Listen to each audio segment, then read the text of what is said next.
नमस्कार मित्रों, मैं यूनाइटेड भानु और आपका चैनल एडवर्टेक्स में स्वागत है। मित्रों, लास्ट पार्ट में हम लोग यहीं पे चल रहे थे, ठीक है। v इक्वल्स टू ये वाला हमने ग्राफ देख लिया था। दूसरा ग्राफ देखिए, y equals to -4.9 t square, ठीक है। चूँकि ये y के अलॉन्ग है ना, नीचे गिर रहा है ना, तो y ऐसा बन रहा है। ये माइनस का फैक्टर है। अब ये देखेंगे एक पैराबोला के, आप अगर ये देखे होंगे,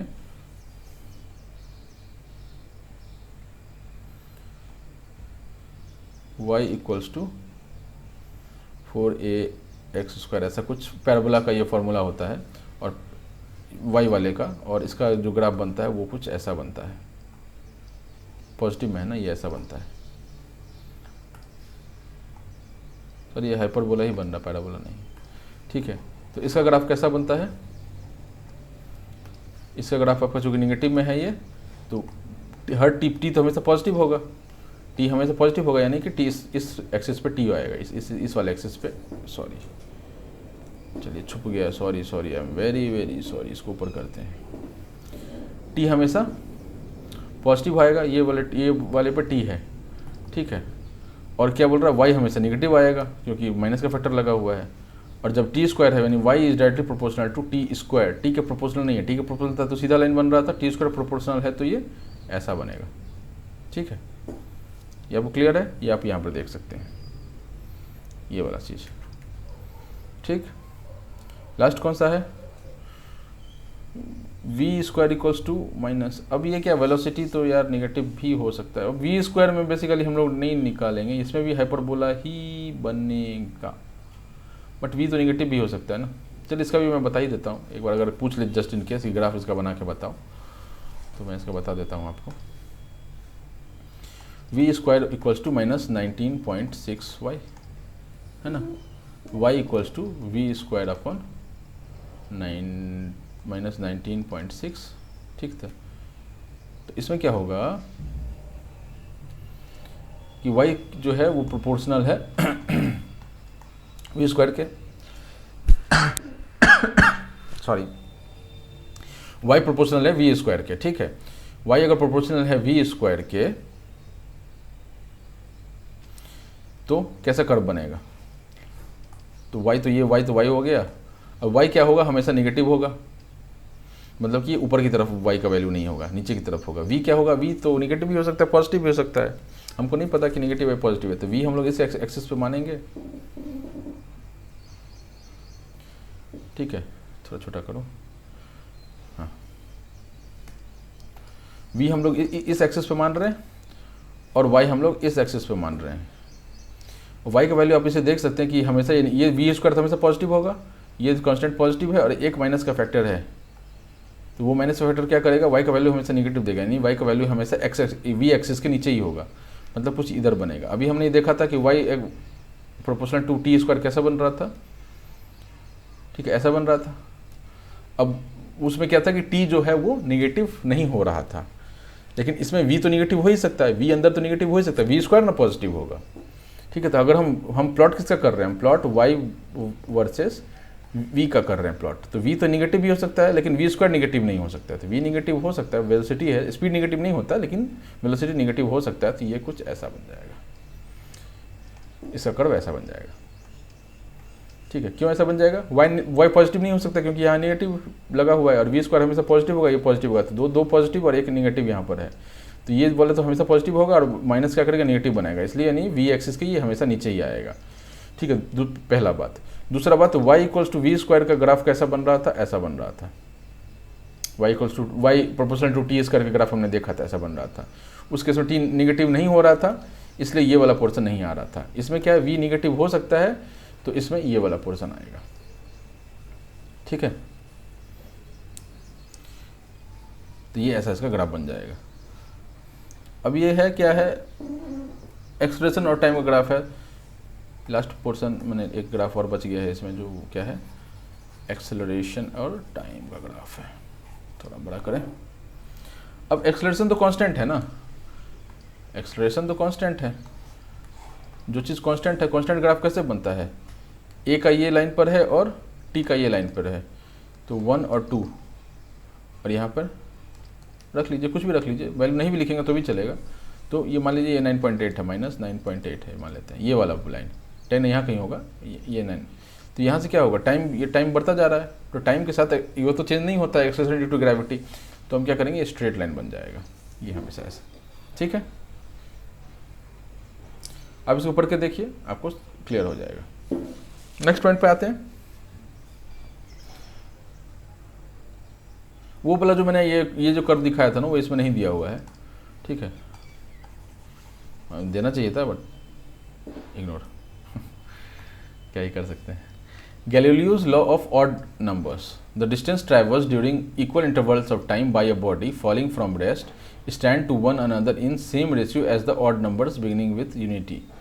ठीक है, तो एक ये बोल रहा है कि एक चीज़ अगर इधर से गिरता है तो हर सेकंड जो उसका ये गिरता है, मतलब हर इंटरवल में जो गिरता है, फिक्स्ड इंटरवल में जो गिरता है, वो आपका क्या होता है, प्रोपोर्शनल होता है, मतलब 1, 3, 5, 7, 9 इसके रेशियो में उसका डिस्टेंस कवर होता है। एक कोई आप इंटरवल लिए, मान लीजिए 1 सेकंड का, 2 सेकंड का, 5 सेकंड का, तो इंटरवल जब आप बना रहे हैं तो मान लीजिए हम 2 सेकंड का, 3 सेकंड का इंटरवल बना रहे हैं, ठीक है, 3 रखते हैं, 3 सेकंड का हम इंटरवल बना रहे हैं, तो 3 3 3 3, तो जब गिरना शुरू हुआ तो पहला 3, दूसरा 3, तीसरा 3, 3 सेकंड का इंटरवल बनाए, ठीक है। तो पहला 3 में क्या होगा, पहला, दूसरा, तीसरा, ऐसा जो ये हर इंटरवल में जितना वो डिस्टेंस कवर करेगा वो ऑड नंबर के रेशियो में होगा, ऑड नंबर के इसमें होगा, फैक्टर्स में होगा, ठीक है।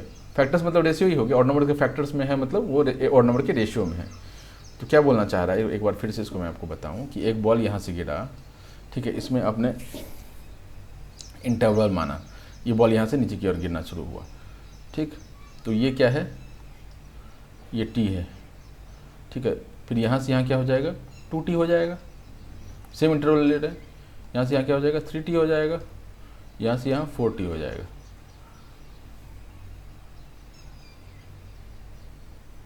एक सेकेंड, ऐसा नहीं, ये सारा इंटरवल टी है, ये क्या है, यहाँ से यहाँ क्या है, टी है, यहाँ से यहाँ क्या है, टी है, यहाँ से यहाँ इंटरवल टी है।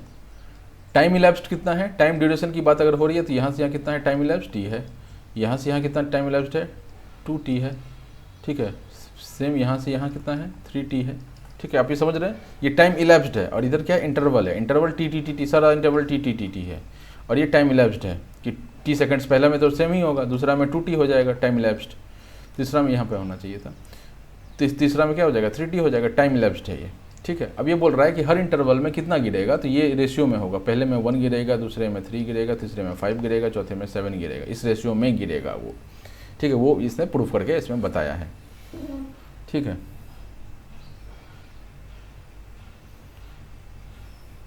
मैं आपको ये आप पढ़िए, ये आप पढ़िए, ठीक है ना।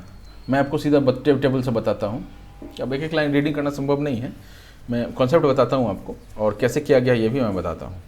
तो क्या होता है कि हमको क्या निकालना है कि डिस्टेंस कितना ट्रैवल किया गया। डिस्टेंस निकालने के लिए क्या फार्मूला है अपने पास, डिस्टेंस के लिए फार्मूला है v² - u² = 2as, ठीक है। सॉरी, इसको v0 कीजिए और इसको x कीजिए, ठीक है। दूसरा फार्मूला क्या है, x = ut v0t + 1/2 at², ठीक है। दोनों ही केस में हमको डिस्टेंस मिल रहा है, लेकिन आप इसमें देखेंगे कि हमको फाइनल वेलोसिटी से मतलब नहीं है, हमको टाइम से मतलब है, तो यानी कि ये वाला फार्मूला कट हो गया, ठीक। पहला तो ये। दूसरा क्या है कि v0 जो है इनिशियल वेलोसिटी 0 था, तो ये भी कट हो गया। तीसरा क्या है, ग्रेविटी लग रहा था, तो ग्रेविटी निगेटिव डायरेक्शन में लगता है, तो ये माइनस में आ जाएगा, -gt², यानी कि थोड़ा इसको बढ़िया से लिखें, अगर x = -½ gt², ठीक है। इससे वो ट्रेवल करेगा, ठीक है। अब मान लेते हैं कि टाइम क्या है, t है। अब यहाँ पे ये टाउ माना है, टाउ हम मतलब टाउ थोड़ा देखने में कठिन लगता है, हम t ही मानते हैं, ठीक है।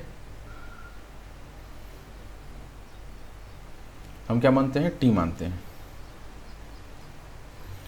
तो टाइम, इनिशियल टाइम क्या था, 0 था।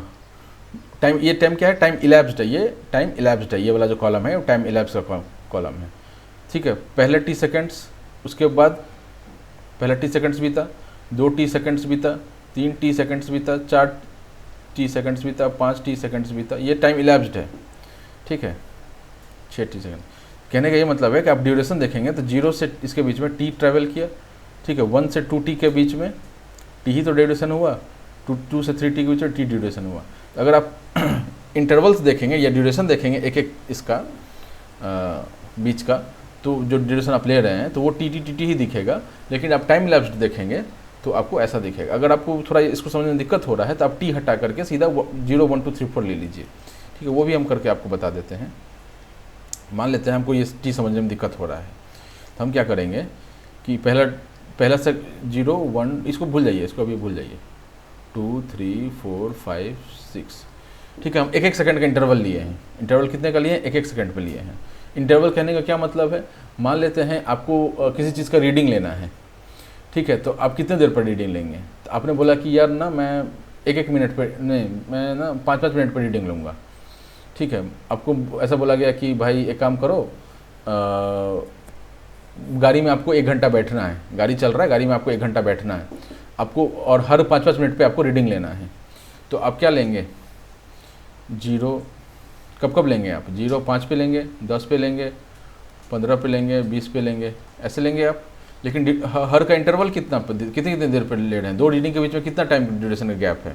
तो वो है 5, यहाँ भी है 5, ठीक है, ये भी है 5, ये भी है 5, ठीक है।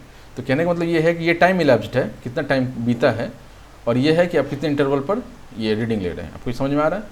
तो इसी को ये क्या किया गया, ये 1 सेकंड का जो मैं यहाँ ये लिख रहा हूँ, ये 1 सेकंड का बन रहा है, ठीक है। अगर मान लेते हैं कि हम इसको टी सेकंड्स का बनाते हैं, ठीक है, 1 सेकंड में तो समझने में कोई दिक्कत नहीं है कि ये ड्यूरेशन जो है वो बढ़ता जा रहा है, और ये टाइम इलैप्स कितना है? 1 सेकंड का टाइम इलैप्स हुआ है। इन दोनों के 2 रीडिंग के बीच में 1 सेकंड का टाइम इलैप्स हुआ है, 2 से 3 के बीच में 1 सेकंड का टाइम इलैप्स हुआ है।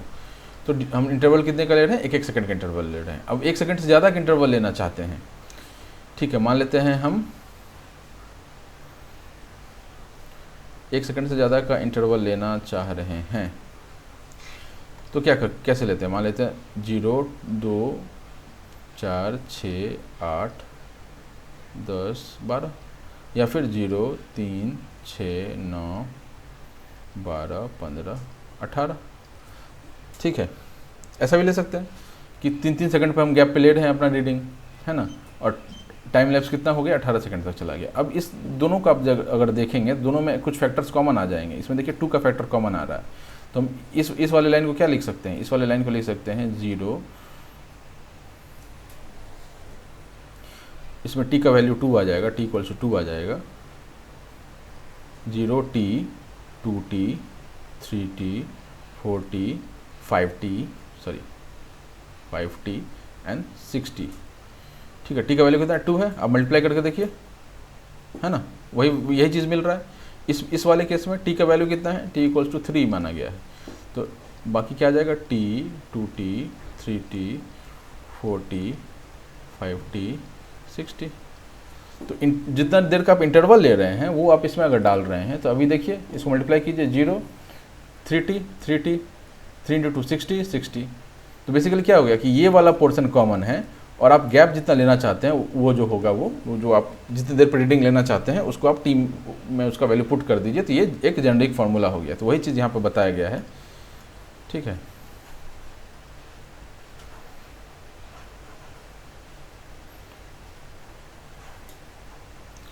चलिए, तो वही चीज़ यहाँ पे बताया गया कि टाउ को आप टी मान लीजिए, ये टाउ है ना, इसको टी मान लीजिए आप। टाउ थोड़ा देखने में कठिन लग रहा हो तो टी मान लीजिए, टाउ भी अगर आपको पसंद आ रहा तो वो भी चलेगा। तो वही चीज़ मैंने बता दिया कि ये जनरलाइज वर्जन लिखा हुआ है, जहाँ पर टी का मतलब क्या है? टी इज़ इंटरवल, ठीक है ना। ठीक, एक चीज़ क्लियर हुआ यहाँ पर, टी का वैल्यू हमको टाइम ये पता चल गया, ठीक है। वाई की वैल्यू क्या होगी? हमको टाइम इलेप्स पता चल गया, तो हर टाइम पर कितना डिस्टेंस कवर किया, तो वो हम इस फॉर्मूले से निकाल सकते हैं। ये एक्स है ना, चूँकि ये नीचे गिर रहा है इसलिए इसको वाई माना है, ठीक है। इसको वाई क्यों माना है? क्योंकि ये नीचे गिर रहा है, नहीं तो एक्स भी मान के आप कर सकते हैं, कन्फ्यूज़न ना हो इसलिए मैंने वाई कर दिया इसको, ठीक है। अभी इसका सीधा वैल्यू पुट कीजिए, जो इंटरवल की टाउ का वैल्यू है सीधा सा पुट कीजिए, तो आपको ये निकल के आता है, ठीक। इतना क्लियर है? ये वाई सीधा ये वाला फॉर्मूला से आया है, टाइम इंटरवल आप क्या मान रहे हैं वो ये आ रहा है, ठीक है। ठीक, नेक्स्ट पॉइंट क्या है इसमें? इसमें क्या किया कि अब जिसमें देखेंगे तो इसमें कुछ कुछ कॉमन है। कॉमन क्या है, अब देखेंगे कि -1/2 g टाउ स्क्वायर, अरे जा रे, ठीक है, -12 g टाउ स्क्वायर सब में कॉमन है ना, देख रहे होंगे, माइनस माइनस सब में दिख रहा है, हाफ दिख रहा है, हाफ g टाउ स्क्वायर दिख रहा था। इसको क्या किया इसने, एक कांस्टेंट मान लिया, कांस्टेंट नहीं मान लिया इसको, एक ये मान लिया, वेरिएबल में इसको डाल दिया। इनफैक्ट ये कांस्टेंट ही है, टाइम तो हमको पता ही है, यही है, ठीक है, ये सभी में सेम है, इसलिए इसको y0 से रिप्लेस कर दिया। अभी हमको कुछ ऐसा मिल के आ गया, सेम ही चीज़ है, बस ये जो कॉमन पोर्शन है उसको एक नाम दे करके, y0 नाम दे करके उसको रिप्लेस कर दिया है उसमें, ठीक है, ठीक। अब क्या हो गया कि ये तो हमारा आ गया कि कहाँ पे इसका पोजीशन क्या था, 0 सेकेंड्स पे यहाँ था, टाउ पे ये पोजीशन पे था, ये वाले पोजीशन पे, 2 टाउ पे ये पोजीशन पे था, 3t पे ये पोजीशन पे था, 4t पे ये पोजीशन पर था, 5 पे। अब डिस्टेंस कितना ट्रैवल किया है, तो इन दोनों के बीच का जो डिफरेंस होगा वो डिस्टेंस हमको देगा, ठीक है, तो ठीक है, तो y0 - 0 ये पहला डिस्टेंस हो गया, ठीक है, 4y0 - y ये 3y0 हो गया, 9y0 - 4y0, तो उन दोनों के इसका जो पोजीशन पता है कि पहले इस पे पहले सेकंड पे आप मैंने 0 पे आप 0 पर थे, ठीक है, 1 पे आप y0 पे थे, 2 पे आप 4y0 पे थे, 3 सेकंड्स पे आप 9y0 पे थे, ठीक है। ये आपको अगर दिया हुआ है तो ये तो पोजीशन दिया हुआ, इस टाइम के हिसाब से आपकी ये पोजीशन थी। हमको ये पूछा गया है कि डिस्टेंस कितना ट्रैवल किया था, इन दोनों के बीच में डिस्टेंस कितना ट्रैवल हुआ, y0 का ट्रैवल हुआ, अब इन दोनों के बीच में डिस्टेंस कितना ट्रैवल हुआ, ठीक है, ये 3y0 का ट्रैवल हुआ, इन दोनों के बीच में डिस्टेंस कितना ट्रैवल हुआ, क्या हो गया, ये 5y0 का डिस्टेंस ट्रैवल हुआ, ठीक है। ड्यूरेशन कितना लगा, 1 सेकंड का ड्यूरेशन था, ये भी 1 सेकंड का ड्यूरेशन था, ये भी 1 सेकंड का ड्यूरेशन था। तो मैंने हर सेकंड के ड्यूरेशन में आप देख रहे होंगे कि जैसे जैसे ये नीचे की ओर भाग रहा है, ये इधर धरती है, अर्थ है,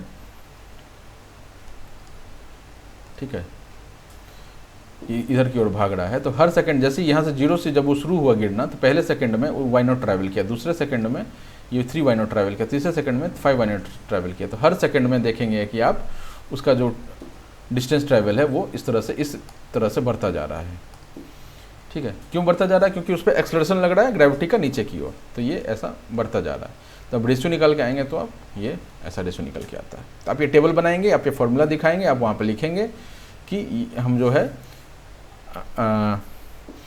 किसको क्या बोल रहे हैं वो, ठीक है, और आप इसको एग्जाम में प्रॉपरली इसको बना के दिखाएंगे। एक आध फिगर भी बना दीजिएगा कि एक बॉल था ऐसा गिर रहा था करके, ठीक है ना। अब इससे मतलब बेसिक में नहीं जा सकते, मैंने बहुत डिटेल में ले गया हूँ, क्योंकि कुछ लोग होते हैं जो क्लास 10 में बहुत मज़ा काटते हैं और 11th में जब याद आता है कि भाई अब तो इंजीनियरिंग या मेडिकल कॉलेज नहीं तो फिर आर्ट्स वगैरह पढ़ना पड़ जाएगा, तो फिर वो लोग थोड़ा ना ये हो जाते हैं, सचेत हो जाते हैं, ठीक है। चलिए इसमें लास्ट एक पार्ट है, ये देखते हैं और हमारा ये ख़त्म हो जाएगा टॉपिक। स्टॉपिंग डिस्टेंस क्या होता है। आपने गाड़ी चल रही है और अचानक आपको रोड पर कोई आदमी दिखा, अब ब्रेक लगाएंगे। अब ऐसा तो है नहीं ब्रेक लगाते ही रुक गया, अब स्पीड कम होगा, मान लीजिए 5-10 का ही स्पीड होगा तब तो रुक जाएगा, वो तुरंत ही ब्रेक लगाते ही इंस्टेंटेनियस रुक जाएगा, ठीक है। लेकिन अगर थोड़ा मतलब 100 के स्पीड पे चल रहा है, 100 किलोमीटर पर आवर की स्पीड चल रहा है और सामने कोई दिक्कत, आपको ब्रेक लगाते ही वो गाड़ी नहीं रुकता है। गाड़ी रुकेगा तो फिर भी वो घिसटता हुआ चला जाता है। आपने मूवीज़ में देखा होगा ना, ब्रेक मारा और गाड़ी चक्का तो रुक गया लेकिन गाड़ी स्लाइड करता हुआ चला गया, ठीक है, ऐसा भी होता है।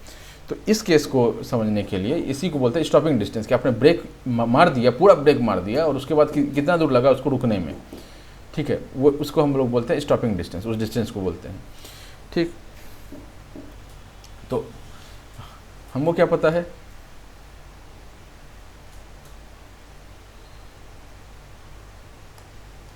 हमको यहाँ पे पता है कि v पता है, v = 0 है, फाइनल वेलोसिटी 0 है, x निकालना है, टाइम से कोई मतलब नहीं है, x निकालना, डिस्टेंस ही तो निकालना है, a पता है, चूँकि आप ये ब्रेक मारे तो एक्सलेरेशन तो आपको पता ही होना चाहिए, नोन है, ठीक है,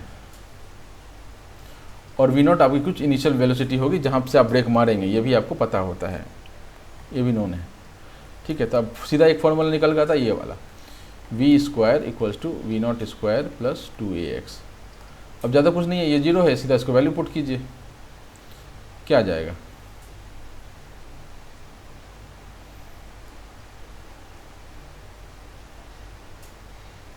माइनस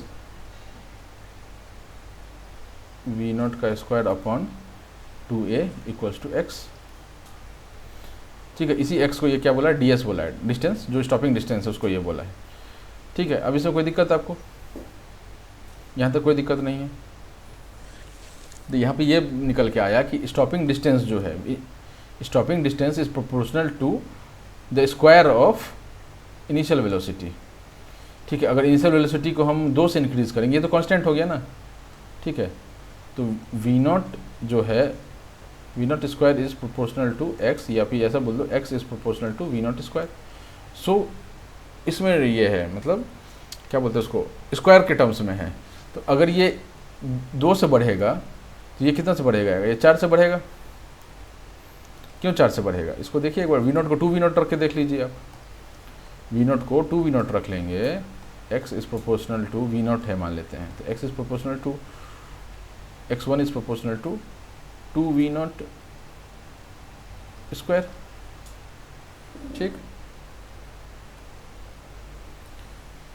x1 है ये, है ना, ये x1 है। अब यहाँ से क्या इंप्लाई करता है कि x1 proportional to 4 v naught square. ठीक है, अभी वी नॉट किसके बराबर है, लगभग थोड़ी देर के लिए ये जो इसको है, इसको आप इक्वेशन मान लीजिए, तो x का वैल्यू यहाँ पुट कर दीजिए ये वाले में।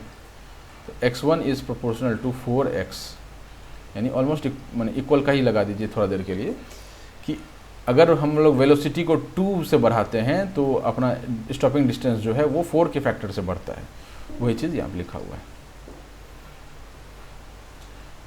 ठीक है, आप इसको पढ़िए, आपको ये समझ में आ जाएगा। आखिरी चीज़ क्या है, रिएक्शन टाइम है। रिएक्शन टाइम क्या होता है, रिएक्शन टाइम होता है कि आपने मतलब आदमी को देखा, सेम है, स्टॉपिंग वाला ही है। अब उसमें क्या स्टॉपिंग डिस्टेंस था कि आपने इंसान को देखा और आपने ब्रेक मारा, तो कितना दूर में आपका वो गाड़ी रुकेगा। अब दूसरा केस क्या आता है कि आपने इंसान को देखा और आपने ब्रेक मारा, देखने और ब्रेक मारने के बीच में जो गैप है दैट इज़ रिएक्शन टाइम। ठीक है, देखने और ब्रेक मारने के बीच में जो गैप है दैट इज़ रिएक्शन टाइम। या रिएक्शन टाइम को और एग्जांपल ले सकते हैं, मच्छर काटा, मच्छर काटना शुरू किया और कितनी देर बाद आप ऐसा किए, चट से मारे उसको। ठीक है, दैट इज़ रिएक्शन टाइम। ठीक है, किसी ने आपको एक थप्पड़ मारा, ठीक है, आप कितना तेज़ी से उसको दूसरा थप्पड़ मारते हैं, दैट इज़ रिएक्शन टाइम। ठीक है, और क्या हो सकता है, फास्ट बॉलर आ गया, स्पिनर को तो सब खेल लेते हैं, फास्ट बॉलर को नहीं खेल पाते हैं बहुत लोग। आपने देखा होगा फास्ट बॉल मिस कर गया बैट्समैन से, विराट कोहली से भी मिस कर जाता है। क्यों, क्योंकि बॉल का जो जिस स्पीड से बॉल आ रही थी उस स्पीड से उसका कम रिएक्शन टाइम उसका कम था। ठीक है, रिएक्शन टाइम उसका ज़्यादा था, तो उसको रिएक्ट करने में समय लगा, तब तक बॉल निकल गई, बीट हो गया वो, दैट इज़ रिएक्शन टाइम। और क्या हो सकता है रिएक्शन टाइम, रेस में 100 मीटर रेस, 400 मीटर रेस, ये सब जो होता है ना, रिले जो रेस होता है, उसमें क्या होता है, ready steady get set go, go दबाया, बंदूक दबाया, वो बंदूक दबाया और एक आदमी भागा, उसके बीच में जो फ्रैक्शंस ऑफ सेकंड का जो गैप होगा दैट इज़ रिएक्शन टाइम। कि आपने वो सुना और आप भागना शुरू किए, उसके बीच थोड़ा सा गैप बनता है। ठीक है, दैट इज़ रिएक्शन टाइम। तो जिसका रिएक्शन टाइम बहुत कम होता है, जिन लोगों का, उनको हाजिर जवाबी कहते हैं। उनसे बोलेंगे कि जैसे आपसे पूछा जाए आपका नाम क्या, आप सीधा नाम बता देंगे क्योंकि आपको पता है वो चीज़। लेकिन कभी कभी ऐसा होता है कि आपसे सवाल पूछ दिया जाए और आपको ये समझ नहीं आ रहा है कि यार इसका जवाब कैसे दूँ। ठीक है ना, तो उस समय आपका रिएक्शन टाइम बढ़ जाता है कि यार इसका जवाब ही नहीं पता चल रहा है। तो रिएक्शन टाइम वही होता है, दिमाग का ही खेल है कि कितनी जल्दी आप किसी चीज़ पर रिएक्ट करते हैं, दैट इज़ रिएक्शन टाइम। ठीक है, अभी इसमें जो एग्जांपल दिया है उसमें ये दिया हुआ है कि एक आपका हाथ है, हाथ के ऊपर स्केल है, स्केल छोड़ा, आपने स्केल छोड़ा और यहाँ पकड़ा, तो इस छोड़ा और इस पकड़ने के बीच में जो आपका टाइम गैप है ना, दैट इज़ रिएक्शन टाइम। ठीक है, अभी यहाँ पर टाइम पे बात हो रही है, डिस्टेंस की बात नहीं हो रही है। तो क्या आ जाएगा, x, अरे यार बार बार मैं ऐसे ही लिख देता हूँ, x equals to u t v naught t plus half a t square. Sorry.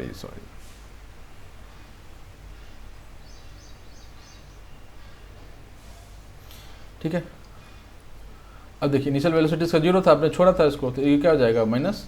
अब इसमें क्या है कि जी लग रहा है, तो माइनस का जी आ जाएगा, ए का वैल्यू क्या है माइनस जी है, ठीक है, माइनस का जी आ जाएगा 1/2 जी टी स्क्वायर आ जाएगा, ठीक है। अब आप इसमें देखेंगे इस वाले में कि इसने माइनस को गायब कर दिया, कहाँ गया माइनस। इन्होंने एक चीज़ यहाँ पे गलती की है, इन्होंने जब ग्रेविटी का डायरेक्शन मान लिया कि निगेटिव है इसलिए माइनस लगा दिया, तो इसको माइनस डी ही लगाना चाहिए था, क्योंकि ये मूवमेंट जो है, जो डिस्प्लेसमेंट है वो निगेटिव डायरेक्शन में हो रहा है डिस्प्लेसमेंट, ठीक है।